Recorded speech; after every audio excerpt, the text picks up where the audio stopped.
Let's look at the previous week 1 statistics. Let's see what the Saints did last week. They lost against the Buccaneers 25-20.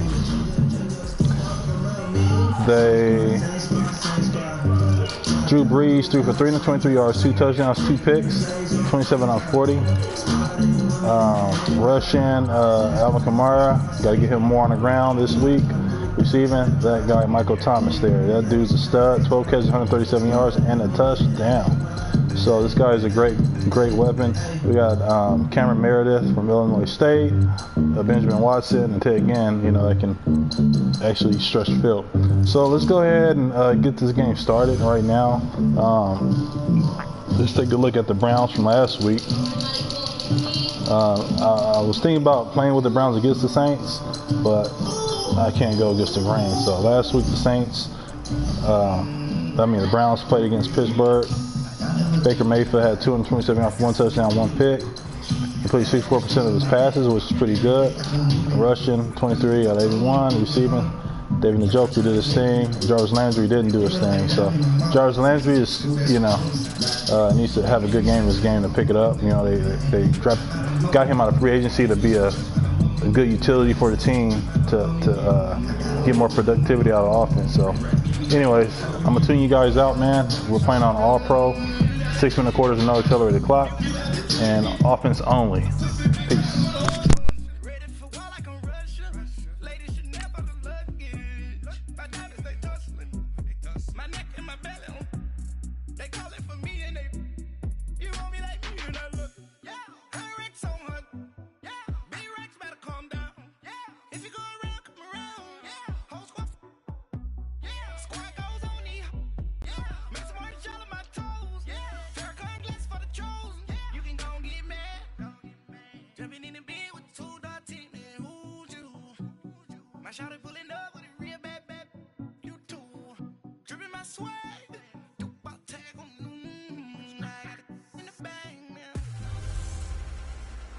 Can the Browns win again? It's a coach. You're tuned in to Madden 19 on EA Sports. Coming up, it hasn't been said since December 13th, 2016. And, Coach, we are down on the bayou as you get a look inside the Mercedes-Benz Superdome here in New Orleans. Today, after a crazy opening weekend...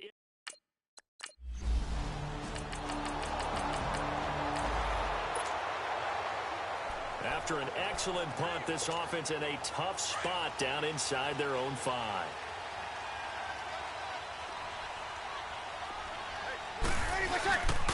They'll run for the first time with Mark Ingram. And he'll get him a little space here up to the 5-yard line. Brought down that time by Christian Kirksey.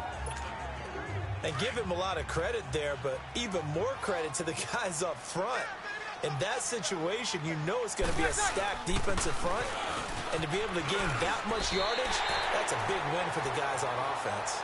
Yeah, they were just about standing on their own goal line, so to get a few yards there, a great start. Now we'll see what second down brings.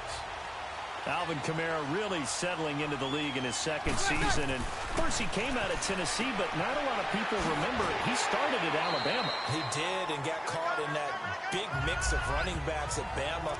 And they like those bigger, thicker runners, those guys who can break down defenses through the middle.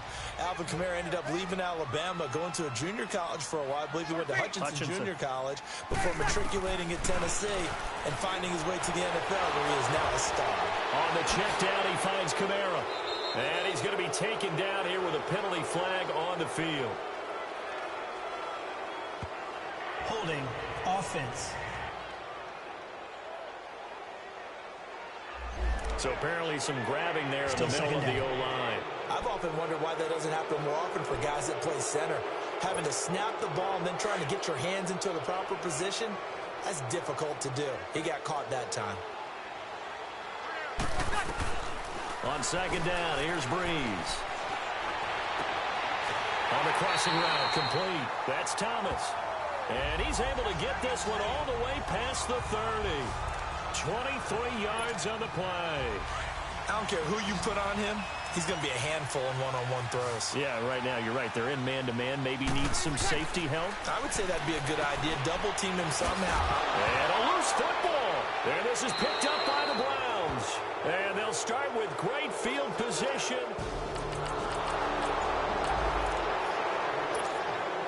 So the football will be at the 25-yard line as this offense gets set to take over. The Saints offense now, they get ready to head back onto the field. And they had the fumble last time that led to a touchdown. That's a no-no. We'll see what they do here this go-around. A big no-no. Put that in capital letters. Turning it over, the other team takes it down and scores. That can be a deflator for a football team. Now it's up to the offense to get back out on the field and pick things up. They're out there. We'll see if they can pick those things back up. And it pops free. The collision there jarred the ball loose and brings up second down. The beauty of being able to play a zone defense when you can sit back and see the ball coming out of the quarterback's hands, guess what? Creates a lot of confusion, kind of a muddle in the middle of the field where you can go make a play on the football. And able to get this one all the way up to about the 46-yard line.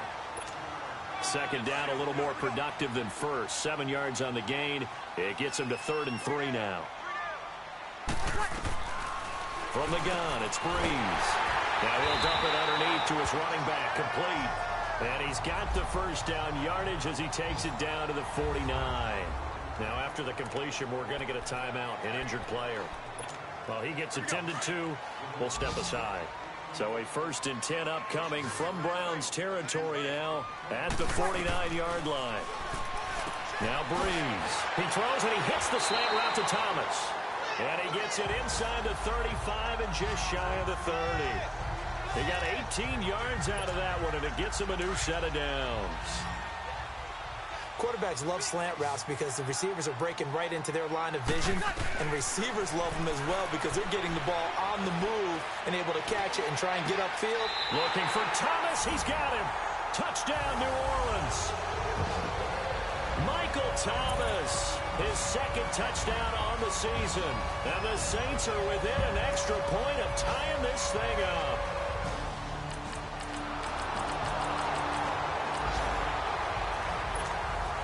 Right now, we're all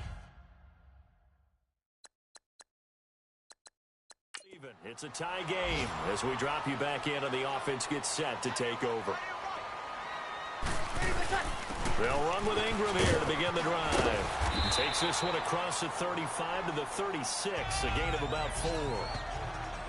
When we see those runs to the perimeter, when we see those runs to the edge, we think about big breakers, don't we? In this case, it was a modest gain, but it does open up possibilities here on 2nd down. Breeze to throw on 2nd down. And the Browns pressure gets to him that time, and he's going to go down. Jamie Collins coming hard on the blitz. He dumps him for a loss of 8. And they weren't in zone coverage. They were in man, and each man did his job. And that looked like vintage, old-school coverage, didn't it? Man coverage reminded me of an old Raiders team. They had a Hall of Famer at one corner and a Defensive Player of the Year at the other, and they just locked people down. He went over 100 yards in the wild card round. He's over 100 here as well. And a 1st down. I think it all came together there. In-breaking route, drove it with excellent pace. Money throw right there to move the sticks. And 3 yards there takes him to the 45. What's the old expression, 3 yards in a cloud of dust? In this case, it's dust-covered pellets. It's no longer that old grass that we used to play on, right, and chew it up.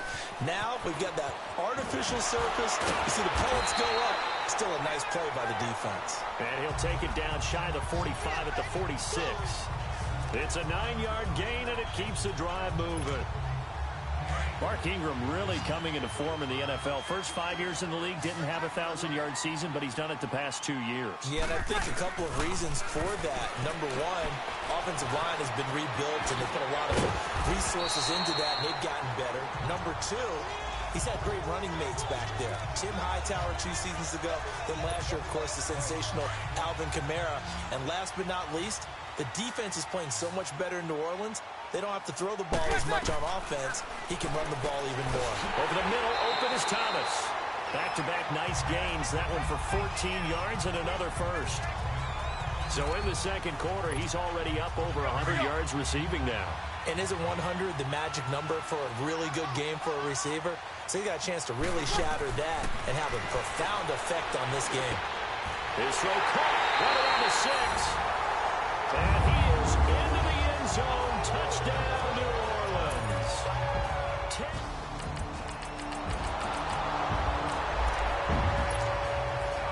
So the football will be at the 25-yard line as this offense gets set to take over. Breeze now on first down.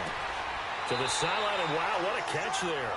He doesn't get a lot, but he was able to get the feet down complete.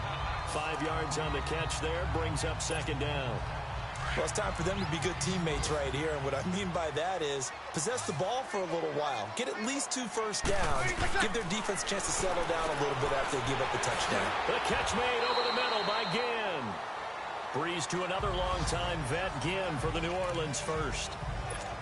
This has to go down as one of the simpler routes in the playbook, but oh so effective.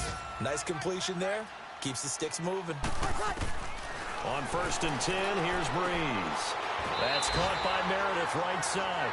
And he'll be taken down, but not before he gets into enemy territory. They give him 14 yards that time and a fresh set of downs. Well, they obviously read man coverage their partner, and he got downfield, broke down the defender. Made him what do you mean by that, bro? Yeah, he made him think he was going to run a different route.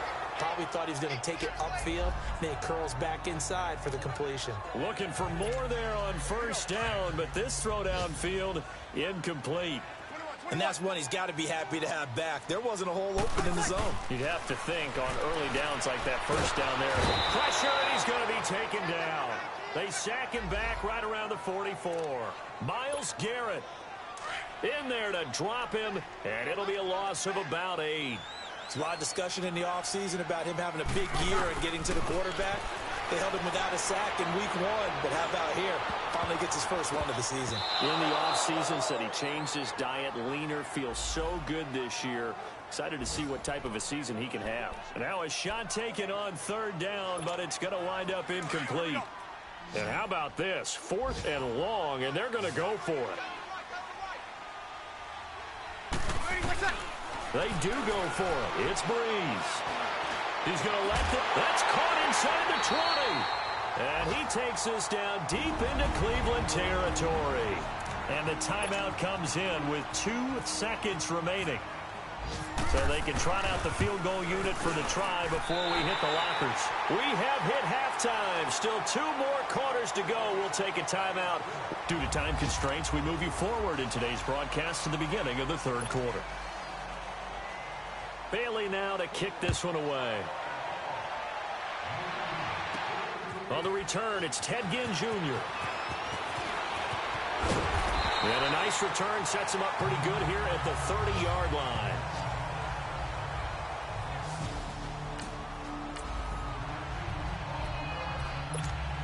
Out come the Saints now. They'll go on offense first here to begin the third quarter. They have the lead. Now they'll be looking to extend that lead.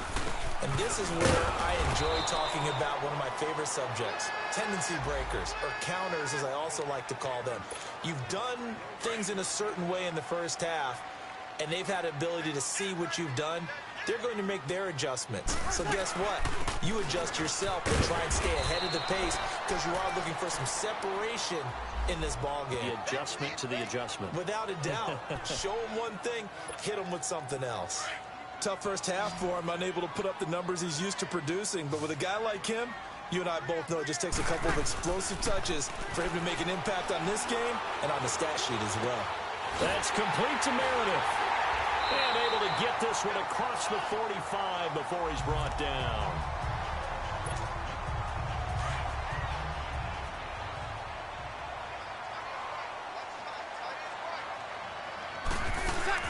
This is Ingram on first and 10. And he's able to get this one down to the 40-yard line. Another nice gain, 13 yards that time, and another first down. Sometimes it's hard to believe, but there are times this game is about patience, isn't it? has had the game he expected, but that run there, that may get him going. I was just going to say, maybe that gives him a little juice, because you're right, he struggled, especially in that first half. Yeah, and I know the great ones always think to themselves, just hang in there. I'm just one big carry away from busting this open. That's a good start for him.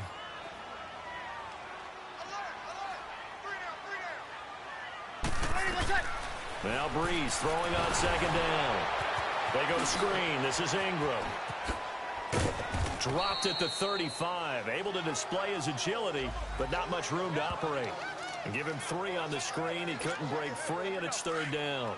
They completed the screen, but one of the things you worry about is can the quarterback get rid of the ball before he's actually tackled? So your offensive linemen have to hold up the rushers a little bit because you want to make sure you keep your guy's jersey clean throughout the game. They take a shot downfield there, but it winds up falling incomplete. And he couldn't hang on to it through the contact. Incomplete. Anytime a defense can sit back in a zone like that, it tends to create a lot of congestion in the middle of the field. Makes it very hard to slot one in. Looked like I-4 at rush hour in your hometown. So now this offense will take over, and they will have the football at their own 20-yard line. Back out onto the field now comes the New Orleans offense. To throw, it's Breeze. Looking left side and completing it to Thomas. A nice pickup there of 11 yards, and it'll move the sticks. Now that was pretty. They executed that curl route versus zone coverage, and that changes things a little bit because against man, it's often a tight curl, tight, sharply run route. Against zone, you're just looking for that open spot, that dead area, so you may curl it a little bit wider just to get to that place. And usually a tight window. He fired a bullet in there for the completion. Breeze now, 5 straight completions here in this second half. 1st and 10. Working from the gun, it's Breeze. Over the middle, that's caught by Meredith. And he'll get it into enemy territory just across midfield at the 49. 7 yards, the pickup on the pitch and catch. Nothing fancy on first down, but a very consistent type of a play. Hit that slant. A lot of people call it an extension of the running game, and it can be if that pass is completed, because you hit a guy on the run like that, you often can go for big yardage. Sets him up nicely for second down, staying ahead of schedule. They get 5 out of that one, and it moves the chains. We always talk about having to read defenses and how complicated that is. Well, this was an excellent read.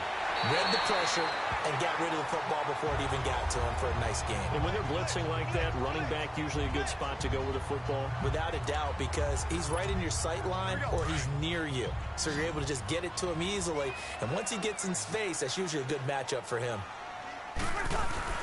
They go play action for Ingram. Now Breeze. Steps away to his left. And this is incomplete.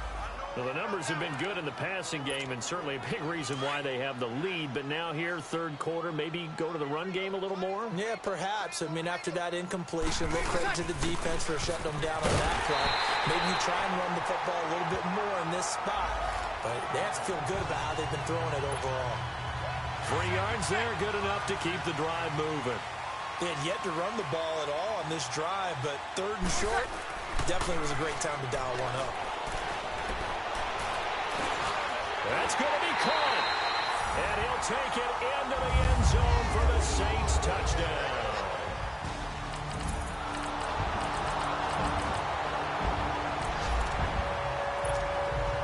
So the football will be at the 25-yard line as this offense gets set to take over. Throwing on first down is Breeze. Again has it complete. And he's able to get out to the 32, brought down there. 7 yards, the pickup on the pitch and catch.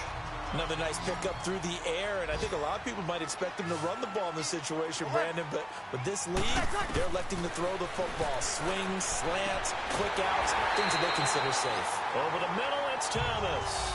Breeze on the hook up to Thomas for the New Orleans first. Tell you what, he's been able to put the ball in some tight spots all game long. That throw, no different. Yeah, a lot of people would call it a gutsy type of a throw.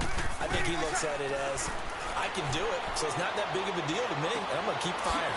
He hits his target, left side, Watson. 5 yards on the catch there, brings up second down.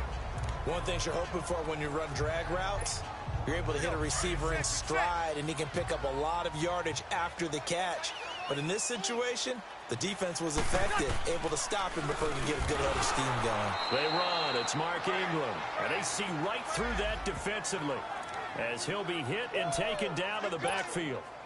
Now, obviously, that's some good work there defensively, being able to stop them and bringing up a key third down. But if you're on the offensive side of the ball, there's an opportunity, because I know what defensive guys are thinking right now. Just stop them, get to the ball. That means they might not be sound defensively. There could be some opportunities. And you said key third down. Highlight that word. Put it in bold. Here we go. Big hook up there. Forced to throw it on third down. The connection's going to keep the drive alive and also keep the clock moving. Yeah, and from a defensive perspective, blitz coming, and down he goes. Joe Schobert coming hard on the blitz. He dumps him for a loss of 8. Man, he got in there so quickly, Charles. What could the offense have done to adjust and account for that? But what you're hoping is that you figure out and you see and get a clue that maybe there's going to be some pressure coming at you, and you change the blocking schemes. Maybe you go to max protection. The biggest one is maybe you bring your running back in to try and keep you clean. But in that case, that didn't happen. Zero accountability, and a sack resulted. No gain that time on the completion, and it'll be third down. Time for a break. We're back to see what happens after this.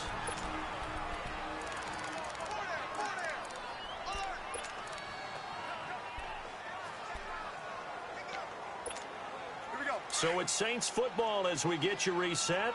And let's see what they've come up with offensively after having time to talk it over. Breeze to throw. This is caught by Ginn. So fresh out of the 2-minute warning, and here's another timeout taken with 1:55 remaining. So the defense had a chance to catch their breath, and now they're back out and ready.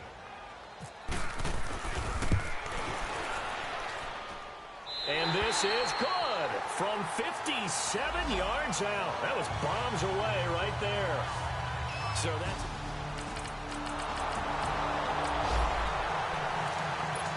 Both offenses have been clicking in this one. A lot of points on the board. We'll see if that trend continues. Now the Saints offense, they get ready to go back to work here. And fortunate to get points on the board last time. They had to hit a really long field goal to do so. The kickers in today's game are so good and so skilled and hit from distances that we almost start to take them for granted. And we can't do that. That's a long field goal that they got 3 points out of. They've got to feel good about that, and they better make sure they love him up because he's helped them out. Yeah, now we'll see if that offense can put 6 on the board here. We'll see. On second down, Ingram. And he's able to get this one down to about the 40.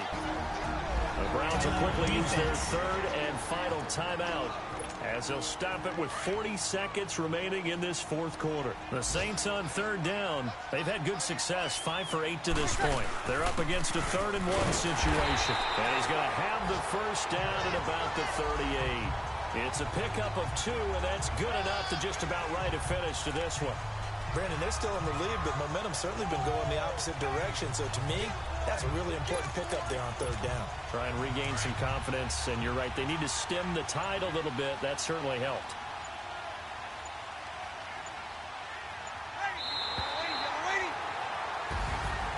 Well, I know at points in this when you wanted to close your eyes. Because it's points of big people on the scoreboard to defensive line. That was a fun more journey.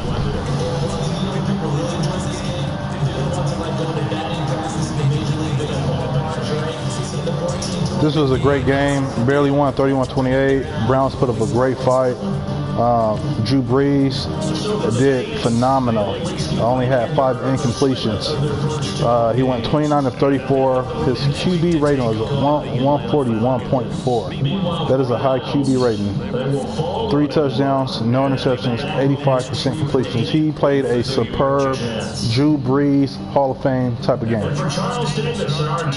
Rushing, we had Mark Ingram, 13 carries, 49 rushing yards. Alvin Kamara went out with an injury. He started off pretty hot, catching balls out of the backfield, but got injured. This guy, Michael Thomas, I don't know. This guy just gets open. You know, I don't force the ball to anybody. I don't do any of that stuff. I don't have anything premeditated. But this guy right here is just, you know, 11 catches, 157 yards. Ted Ginn, 5 catches, 86 yards. These two receivers complement Michael Thomas. So it was a great game. Let's see how Baker Mayfield did. Mayfield did phenomenal. 142.1, 28 completion for 37, 364 yards. Oh my God, he did great. A Russian, Duke Johnson, didn't get that many carries. But Jarvis Landry, about time. He's coming off a game where he only caught 2 passes for 35 yards, and now he caught seven passes, 138 yards, and 3 touchdowns. This is what they got him for. Cordell Patterson, 6 catches, 60 yards, and a touchdown. Kendall Wright, this guy, 8 catches, 82 yards.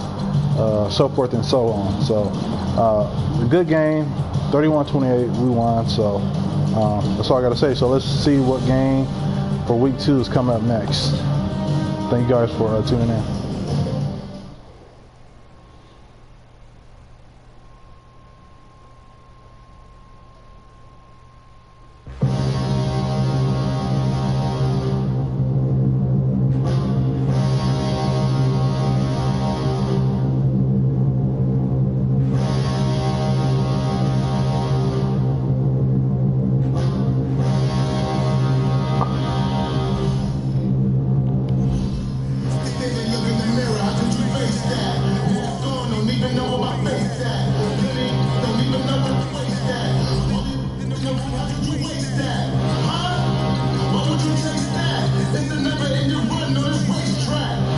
So next game we're going to play is Cardinals and the Rams. We're not going to play the Lions and 49ers game. I don't really care too much about neither team. I do like Jimmy Garoppolo, but I just think he needs more weapons on the outside. I just think the only guy he got is Kittle. And Jerick McKinnon is hurt. So Cardinals and the Rams, I'll be playing that game next. So, and that's my home base team. Like that's my base team is the Rams. So you got to win it. Cool. Alrighty. Thank you guys for tuning in.